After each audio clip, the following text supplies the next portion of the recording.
الحمد لله وكفى وسلام على عباده الذين اصطفى أما بعد فأعوذ بالله من الشيطان الرجيم بسم الله الرحمن الرحيم وقال ربكم ادعوني أستجب لكم وقال رسول الله صلى الله عليه وسلم الدعاء هو العبادة أو كما قال عليه الصلاة والسلام وقال الله تبارك وتعالى قال في كلامه المجيد يا أيها الذين آمنوا صلوا عليه وسلموا تسليما صلى الله على سيدنا ومولانا محمد وعلى آله وأصحابه وسلم أستغفر الله إن الله غفور رحيم كونائن کا مختار خدا تم کو بنایا کونائن کا مختار خدا تم کو بنایا امت کی نگہبان خدا تم کو بنایا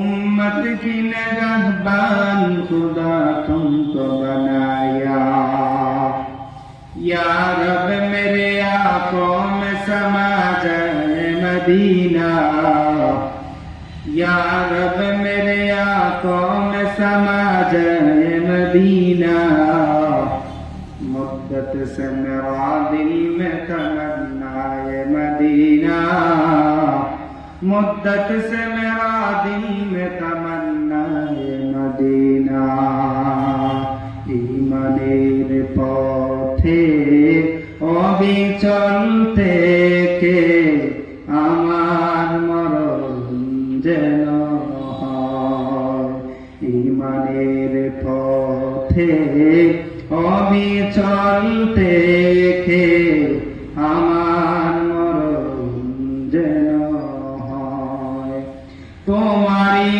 কাছে মিনতি আমার তোমারই কাছে মিনতি হাজার মহামহিম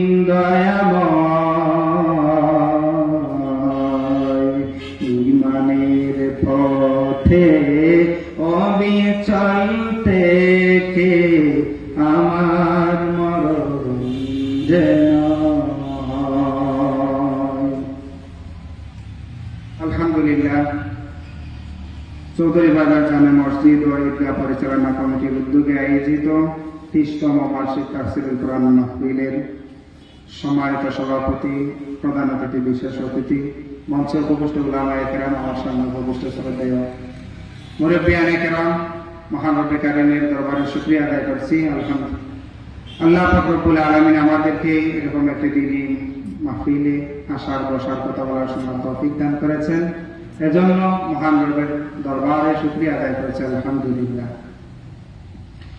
সম্মানিত মুসল্লিয়ানে কেরাম সম্মানিত উপস্থিতি আমি আপনাদের সামনে সূরাতুল গাফিরের 60 নম্বর আয়াত তেলাওয়াত করেছি এবং নবীজির হাদিস থেকে একটা হাদিস পাঠ করেছি আয়াত এবং হাদিসকে সামনে রেখে দোয়ার গুরুত্ব এবং ফজিলত সম্পর্কে কিছু আলোচনা করব আল্লাহ পাক রব্বুল আলামিন যেন আমাকে আমলের নিয়তে বলা এবং আপনাদেরকে যেন আমলের নিয়তে শোনা তৌফিক দান করেন ওয়া তৌফিক ইল্লা বিল্লাহ দোয়া অত্যন্ত গুরুত্বপূর্ণ একটা ইবাদত দোয়া অত্যন্ত গুরুত্বপূর্ণ একটা আমল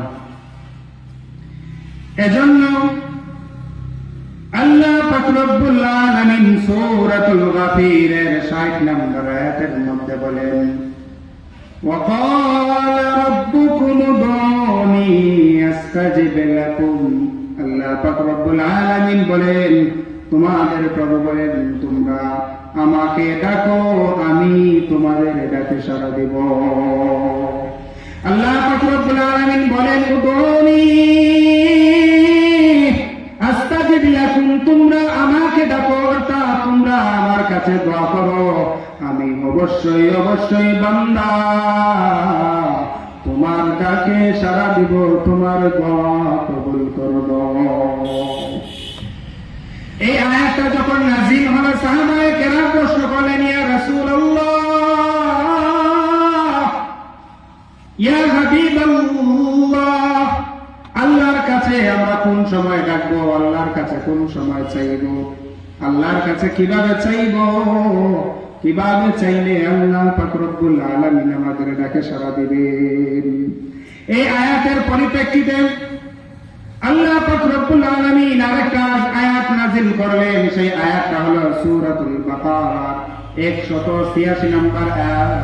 আল্লাহ পাক রব্বুল আলামিন বলেন, ওয়া ইযা সাআলাকা ইবাদি আন্নী ফাইন্নী করিব উজিবু দাওয়াতাদ দাঈ ইযা দাআন ফালইস্তাজিবু লি ওয়াল ইউমিনু বি لعلهم يرشدون। আল্লাহ পাক রব্বুল আলামিন নবীজিকে বলেন, ও নবী, ওয়া ইযা সাআলাকা ইবাদি আন্নী, ও নবী, আমার বান্দারা যখন আমার ব্যাপারে আপনাকে প্রশ্ন করে, আপনার নিকট জিজ্ঞাসা করে, আমি কোথায় আছি, আমি কিভাবে আছি, আমার কাছে ডাকলে কি আমি শুনি না শুনি না, এই সমস্ত প্রশ্ন যখন আমার বান্দারা, আপনার উম্মতরা আপনাকে করে, আপনি জবাব দেন। এই সমস্ত প্রশ্নের জবাব স্বয়ং আল্লাহ দিয়ে দিচ্ছেন, ফাইন্নী করিব, আমার বান্দাদের নিকটেই আমি আছি। উজিবু দাওয়াতাদ দাঈ ইযা দাআন, আমার বান্দারা যখন আমাকে ডাকে, আমি তাদের ডাকে সাড়া দেই। ফালইস্তাজিবু লি ওয়াল ইউমিনু বি লাআল্লাহুম ইয়ারশুদুন, আর তারা যাতে আমাকে ডাকে, আমি তাদের ডাকে সাড়া দেই এবং তারা আমার উপর ঈমান আনে, যাতে করে তারা পথ প্রাপ্ত হয়। আল্লাহর কাছে চাইতে হবে, আল্লাহর কাছে ডাকলে আল্লাহকে, আল্লাহর কাছে চাইলে, আল্লাহর কাছে দোয়া করলে অবশ্যই অবশ্যই আল্লাহ পাক রব্বুল আলামিন আমাদের দোয়া শুনবেন, আমাদের দোয়া কবুল করবেন। দুইটা আয়াতের মাধ্যমে আমরা পেয়ে গেলাম। এবার আসুন হাদিসের দিকে। এই হাদিসটা, যে হাদিসটা এখন বলবো, এই হাদিসটা তিরমিজি, আবু দাউদ, নাসাঈ শরীফের মধ্যে হাদিসের 3টা কিতাবের মধ্যে এসেছে। হাদিসটার মান হলো সহিহ। وعن نعمان بن بشير رضي الله تعالى عنه قال قال رسول الله صلى الله عليه وسلم الدعاء هو العبادة। নবীজি সাল্লাল্লাহু আলাইহি ওয়াসাল্লাম বলেন, স্বয়ং দোয়াটাই একটা ইবাদত। আমরা যে আল্লাহ পাক রব্বুল আলামিনের কাছে দোয়া করি, এটা শুধু দোয়া নয়, এটা একটা ইবাদত। আমরা আল্লাহর কাছে চাই, হয়তো আমরা বাহ্যিক দৃষ্টিতে দেখি অনেক জিনিস আমরা চাই, আল্লাহ পাক রব্বুল আলামিন আমাদেরকে সাথে সাথে দেন না। আমরা যে দোয়া করি, এই দোয়াটা 3 ভাগে বিভক্ত হয়ে যায়। যখন আল্লাহ পাক রব্বুল আলামিন দেখেন বান্দা আমার কাছে যে জিনিসটা চাইছে, ওই জিনিসটা যদি আমার বান্দার মুনাসিব হয়, আমি সাথে সাথে বান্দাকে ওই জিনিসটা দিয়ে দেই। আর যদি তৎক্ষণাৎ দিলে যদি আমার বান্দার মুনাসিব না হয়, আমি বান্দাকে আরো কিছুদিন পরে এই জিনিসটা দেই। আর যদি আমি দেখি বান্দা আমার কাছে যে জিনিসটা চাইছেন, এই জিনিসটা যদি আমি আল্লাহ আমার বান্দাকে দিয়ে দেই, তবে আমার বান্দার লাভের সাথে ক্ষতি বেশি হইবে। তখন আল্লাহ পাক রব্বুল আলামিন ওই দোয়াটাকে জমায়ে রেখে দেন এবং এটাকে বাড়াইতে থাকেন। কালকে আমাদের কঠিন ময়দানে বান্দা তার আমল নামার দিকে তাকায় দেখবে তার আমলনামার মধ্যে পাহাড় পরিমাণ সব। বান্দা আল্লাহ পাক রব্বুল আলামিনকে দেখে বলবে, মালিক এত পরিমাণ আমল, এত পরিমাণ সওয়াব আমার আমলনামার মধ্যে, প্রভু এত পরিমাণ আমল, এত পরিমাণ সওয়াবের কাজ আমি করি নাই গো আল্লাহ, এত পরিমাণ সওয়াব আমার আমলনামার মধ্যে কিভাবে আসলো? আল্লাহ পাক রব্বুল আলামিন বান্দার জবাবে বলবেন, ও বান্দা, তুমি দুনিয়ার মধ্যে আমার কাছে চাইতা, তুমি আমার কাছে দোয়া করতা, অনেক অনেক দোয়া করেছো বান্দা, এই দোয়াগুলোর ফসল যদি আমি তোমাকে দুনিয়াতেই দিয়ে দিতাম তবে তোমার লাভের চাইতে ক্ষতি হতো। এজন্য আমি আল্লাহ এই দোয়াগুলোকে জমায় রেখেছি এবং এর সব বাড়াইতে বাড়াইতে এই পরিমাণ সব হয়েছে যে এটা উহুদের পাহাড় পরিমাণ হয়ে গেছে। বান্দা এবার একদিন বলবে, মালিক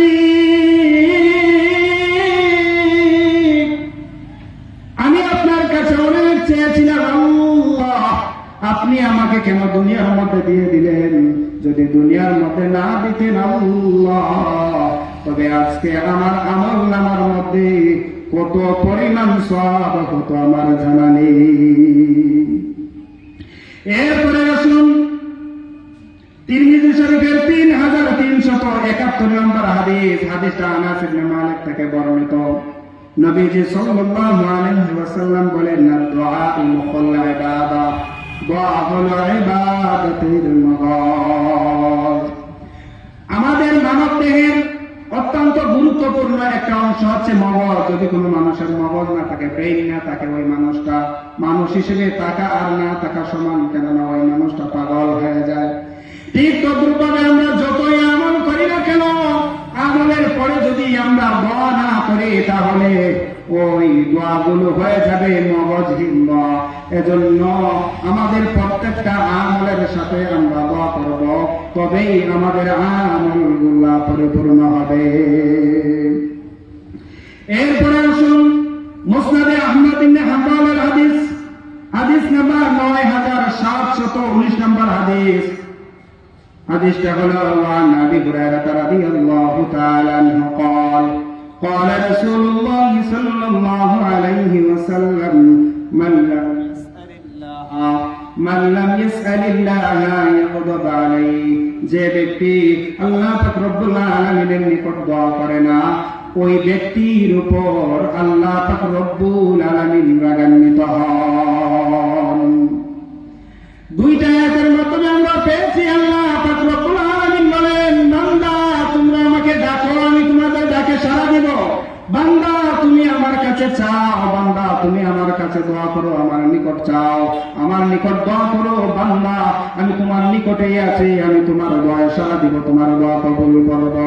নবীজি সাল্লাল্লাহু আলাইহি ওয়াসাল্লাম বলেন, ও আমার উম্মতরা আল্লাহর কাছে বেশি বেশি চাও, কেননা যদি তুমি আল্লাহর কাছে না চাও, আল্লাহর কাছে দোয়া না করো, আল্লাহ যেই ব্যক্তি দোয়া না করে ওই ব্যক্তির উপর রাগান্বিত হন। এজন্য আমার ভাইরা, আল্লাহ পাক রব্বুল আলামিনের কাছে বেশি বেশি চাইতে হবে, আল্লাহর কাছে দোয়া করতে হবে। আমরা যদি আল্লাহর কাছে দোয়া করি, যে কোনো বিষয়ে, যে কোনো সমস্যায় আল্লাহর কাছে যদি চাই, অবশ্যই অবশ্যই আল্লাহ পাক রব্বুল আলামিন ওই বিষয়ের সমাধান আমাদেরকে দিয়ে দিবেন। এজন্য আল্লাহর কাছে আরো বেশি বেশি চাইতে হবে। এরপরে আসুন নবীজি সাল্লাল্লাহু আলাইহি ওয়াসাল্লামের আরেকটা হাদিস আমরা শুনি।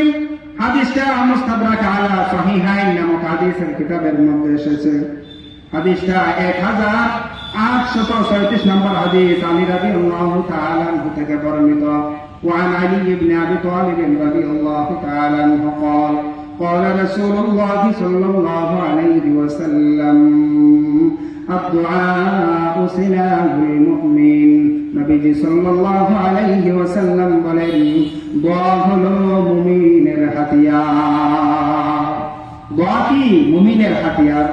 বদরের প্রান্তরে 1000 অস্ত্রে সজ্জিত 1000 কাফের বাহিনী এবং তার বিপরীতে 313 জন নিঃশস্ত্র অস্ত্রহীন বাহিনী এক যখন সামনাসামনি সম্মুখীন হলেন, দাঁড়ালেন, নবীজি সাল্লাল্লাহু আলাইহি ওয়াসাল্লাম আল্লাহর কাছে দোয়া করেন, আল্লাহ, হক এবং বাতিলের সংঘর্ষ 1000 অস্ত্রে সজ্জিত কাফের বাহিনী এবং তার বিপরীতে 313 জন নিঃশস্ত্র বাহিনী, যাদের কাছে কোনো অস্ত্র নেই। মাবুদ, আজকে আপনি বাতিলের বিরুদ্ধে হকের বিজয় দিয়ে দেন। নবীজি সাল্লাল্লাহু আলাইহি ওয়াসাল্লাম সাজদায় পড়ে কাঁদলেন, মালিক, আজকে যদি মালিক আপনি বাতিলের বিরুদ্ধে হকের বিজয় না দেন, তাহলে ইসলাম আজ এখানেই নিঃশেষ হয়ে যাবে। নবীজি যখন আল্লাহ পাক রব্বুল আলামিনের কুদরতি পায়ে সিজদা দিয়ে কাঁদলেন, আল্লাহ পাক রব্বুল আলামিন দোয়া করেন, ফেরেশতা দিয়ে মুসলমান বাহিনীকে সাহায্য করেন এবং কাফের বাহিনীর বিরুদ্ধে আল্লাহ পাক রব্বুল আলামিন মুসলমান বাহিনীকে বিজয়ের মালা পরাইয়া দেন। এজন্য নবীজি বলেন, দোয়া সিলাহুল মুমিন, দোয়া হলো মুমিনের হাতিয়ার। এজন্য আমরা আল্লাহ পাক রব্বুল আলামিনের কাছে বেশি বেশি চাইতে হবে, আল্লাহর কাছে বেশি বেশি চাইতে হবে। এবার আসুন আমরা 3টা দোয়ার আলোচনা করব, যেই দোয়াগুলা সূরাতুল আনবিয়ার মধ্যে উল্লেখ রয়েছে, কোরআনে কারিমের সূরাতুল আনবিয়ার মধ্যে উল্লেখ রয়েছে। এই দোয়াগুলো আল্লাহ পাক রব্বুল আলামিন কবুল করেছেন। 3 জন ব্যক্তি, 3 জন নবী 3টা দোয়া আল্লাহর কাছে করেছিলেন, আল্লাহ পাক রব্বুল আলামিন কবুল করেছেন। আমরাও যদি চাই, অবশ্যই আল্লাহ পাক রব্বুল আলামিন আমাদের দোয়াও কবুল করবেন। আলোচনা করব, আসুন আমরা আলোচনা করি।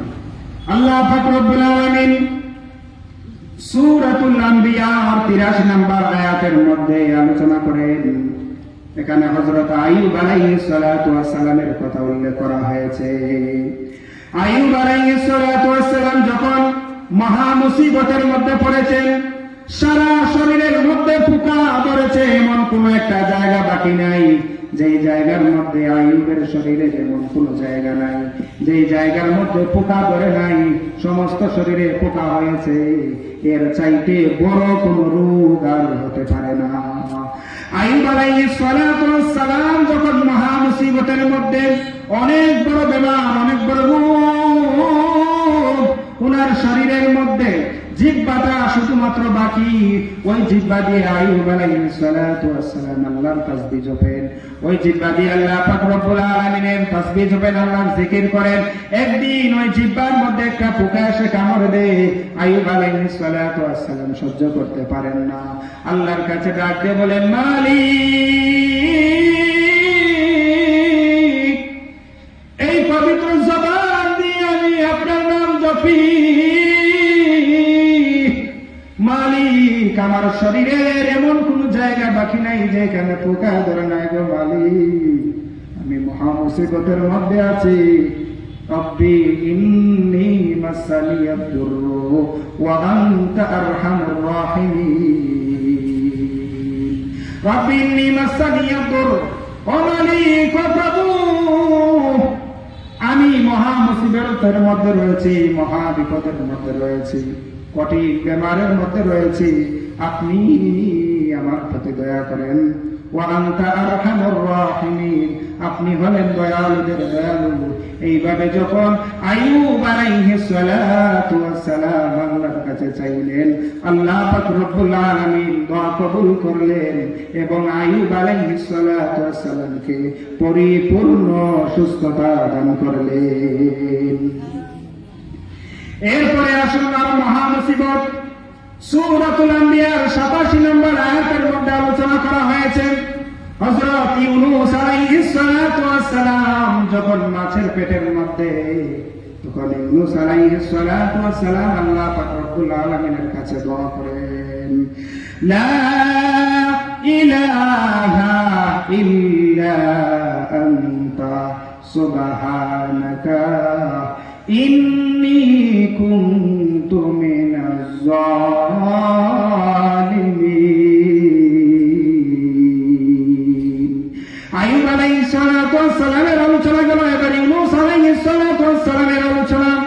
মাছের পেটের মধ্যে মধ্যে উনি কত বড় মহাবিপদ মাছের পেটের মধ্যে রয়েছেন, ওইখানে গিয়ে আল্লাহ পাক রব্বুল আলামিনকে ডাকেন, লা ইলাহা ইল্লা আনতা, ও প্রভু আপনি ব্যতীত কোনো ইলাহ নেই, ইন্নী কুনতু মিনাজ জালিমিন, ও মালিক আপনি ব্যতীত আর কোনো ইলাহ নেই, প্রভু নেই, আমি তো জালিমদের অন্তর্ভুক্ত, ও মালিক আপনি আমাকে দয়া করুন। এইভাবে যখন হযরত ইউনূস এই বলে যদি আপনি আল্লাহর কাছে কাঁদেন, আল্লাহ পাক রব্বুল আলামিন আপনার বেমার মাফ করে দিবেন। আপনি যত বড় মহা মুসিবতের মধ্যে থাকেন, যত বড় বিপদে থাকেন, আপনি আল্লাহর কাছে চান, লা ইলাহা ইল্লা আনতা সুবহানাকা ইন্নী কুনতু মিনাজ জালিমিন। এই তাসবিহটা পড়ুন, আল্লাহর কাছে চান, আল্লাহ আপনাকে সমস্ত বিপদ আপদ থেকে হেফাজত করবে। হযরত জাকারিয়া আলাইহিস সালাতু ওয়াস সালাম বৃদ্ধ হয়ে গিয়েছেন, উনার কোনো সন্তান নাই। হযরত জাকারিয়া আলাইহিস সালাতু ওয়াস সালাম বৃদ্ধ অবস্থায় উনার কোনো সন্তান নাই। আল্লাহ পাক রব্বুল আলামিনের কাছে চান, আল্লাহ পাক রব্বুল আলামিন কাছে বলেন, রব্বি লা তাযারনি ফারদান ওয়া আনতা খায়রুল ওয়ারিসিন। আল্লাহ পাক রব্বুল আলামিনের কাছে যখন বলেন, রব্বি লা তাযারনি ফারদান, ও আমার প্রভু আমাকে একাকিত্বে ছেড়ে দিয়েন না, আপনি আমাকে ওয়ারিসিন রাখেন না, ওয়া আনতা খায়রুল ওয়ারিসিন, আপনিই তো হলেন উত্তম উত্তরাধিকার। অর্থাৎ আল্লাহর কাছে চান, আল্লাহ আপনি আমাকে নিঃসন্তান রাখেন না, আপনি আমাকে নেক সন্তান দান করুন। হযরত জাকারিয়া আলাইহিস সালাতু ওয়াস সালাম যখন আল্লাহ পাক রব্বুল আলামিনের কাছে চান, আল্লাহ পাক রব্বুল আলামিন বলেন, ফাসতাজাবনা লাহু ওয়া ওয়াহাবনা লাহু ইয়াহইয়া। আল্লাহ পাক রব্বুল আলামিন বলেন, আমি হযরত জাকারিয়ার দোয়া কবুল করে নেই, ফাসতাজাবনা লাহু, তার দোয়া কবুল করে নেই, ওয়া ওয়াহাবনা লাহু ইয়াহইয়া, এবং ইয়াহইয়া নবীর মতো সন্তান আমি জাকারিয়াকে দিয়ে দিই। সুবহানাল্লাহ। আল্লাহ পাক রব্বুল আলামিন এর কাছে চাইলে আল্লাহ পাক রব্বুল আলামিন অবশ্যই আমাদের চাওয়া শুনবেন, আমাদেরকে দিবেন। সময় শেষ হয়ে গিয়েছে, যতটুকু আলোচনা করলাম এর উপর আমাকে এবং আপনাদেরকে যেন আল্লাহ পাক রব্বুল আলামিন আমল করার তৌফিক দান করেন, আল্লাহর কাছে যেন বেশি বেশি চাওয়ার তৌফিক দান করেন। আমিন। ওয়া আখিরু দাওয়ানা আলহামদুলিল্লাহি রাব্বিল আলামিন।